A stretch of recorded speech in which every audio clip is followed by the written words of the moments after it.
I'm Vikin Karagosian. I'm going to update everyone today on our progress we've made at Allegro on our Luminate clinical program in Vitreo-Retinal diseases.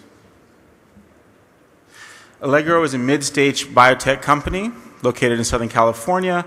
We recently, about 8 weeks ago, announced our top-line results for our first U.S. and international Phase IIb study in vitreomacular traction, where we successfully met our primary endpoint.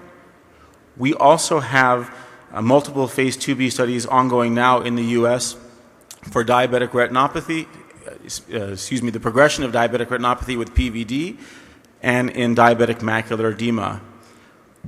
What we bring to the space with Luminate is a differentiated mechanism of action, a new class of drug to ophthalmology that's anti-integrin rather than anti-VEGF, 3 months plus or 12 weeks plus, durability in DME and wet AMD human Phase IIb DME studies, and interestingly enough, also robust vitreolysis. We have at this point more than 400 human intravitreal injections with our lead compound, and we've also done 2 strategic partnerships in Asia already. Luminate, as I said, has 2 distinct mechanisms of action, both anti-angiogenic directly and vitreolytic directly. With these 2 mechanisms of action, we're targeting 4 diseases, as you see here: DME, wet AMD, vitreomacular traction, and PVD, or posterior vitreous detachment, for the progression of diabetic retinopathy.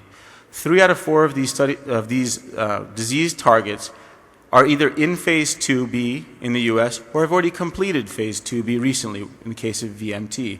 And as I said again, we have an excellent safety profile. On the vitreolysis side of the equation, Luminate is being compared to Jetrea. However, it's quite different. Very different category of drug, a dramatically improved safety profile over Jetrea, and about 3 times the efficacy profile. Our Phase IIb VMT results showed a 65% VMT release rate versus 26% for Jetrea. Also, in PVD, there really is nothing to compare against. Looking further into vitreolysis, the Phase IIb VMT study that was recently, the results were recently announced back about 2 months ago. This was supposed to be about a 100-patient study looking at 3 doses, 3 concentrations of Luminate against balanced salt solution. The primary endpoint was to show that you could liquefy the vitreous, break down the vitreous, and separate the vitreomacular traction. Duke was the reading center for this study. What ended up happening is we rolled 106 patients, and first and foremost, we had an excellent safety profile. We had no significant intraocular inflammation, no cataract changes, no IOP changes, no retinal tears, no retinal detachments, and most importantly, no neurotoxicity, looking at afferent pupillary defects. We have also looked at ERGs in prior human clinical studies and seen no changes. The primary endpoint is what you see here in the graphic. You can see with the arrow where the vitreous is attached to the fovea and causing some distortion. You can see at 90 days where the release is occurring. This is a binary outcome. It's either released or it's not released. And this is read by Duke Reading Center. You can see in orange, the balanced salt solution group had a 10% release rate, and the highest dose of Luminate had a 65% release rate with excellent safety. This result was statistically significant with a p-value of 0.01. The Phase IIb study in 106 patients met its primary endpoint and suggests a path to Phase III. It also confirms, again, this is the 3rd study where we've confirmed that Luminate has robust vitreolysis with excellent safety.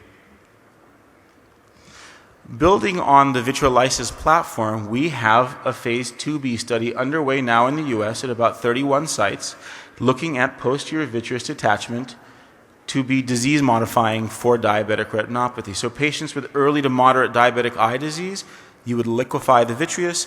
And what's interesting is when you liquefy the vitreous, you remove the vitreous's effect as a drug depot. All these VEGF drugs we're using, all these PDGF drugs we're using, target all these agents that collect in the vitreous. If you liquefy and break down the vitreous, that natural drug depot is gone.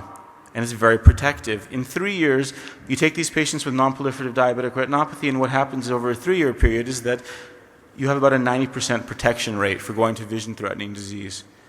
We expect top-line data from this study next summer, next July. On the anti-angiogenesis side of the equation, Luminate is being compared to Avastin, Lucentis, and Eylea, which are all, of course, anti-VEGF drugs. These drugs, depending on which drug, have 4 to 8 week treatment intervals once you get past the loading doses. With the human data we've generated so far in both wet AMD and DME, we're looking at 12-week treatment intervals, as well as the fact we're bringing a new mechanism of action into the space. Some of our earlier work, Phase IIb DME data in DME, showed that you got a very anti-VEGF level of visual acuity improvement, about 10 letters of visual acuity improvement in monotherapy with the drug by itself. What's also nice is that you got about a 12-week durability. The drug lasted about 12 weeks. That's as far as we've went in this study, actually. When you look at the OCTs, looking to see how much you could dry out the retina, right through the center of the vision, again, it corroborated very nicely that you got about a 30% reduction in central macular thickness, and again, it lasted about 12 weeks.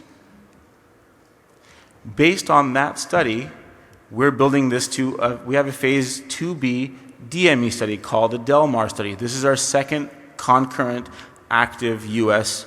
Phase IIb study. This study is already 80% enrolled at this point and should read out also next summer, sometime around next July or so. The purpose of this study is, again, to look at how Luminate compares to anti-VEGF treatments and if you can repeat again the 12 weeks of durability that we've shown before. Moving forward with Luminate, again, I'd like to emphasize we bring a new mechanism of action to the space. It's an anti-integrin drug rather than anti-VEGF. We're looking to reproduce our results where we've shown 12-week durability and get robust vitreolysis in several studies. At this point in time, again, we have more than 400 human intravitreal injections with an excellent, very clean safety profile. Thank you very much for your time today.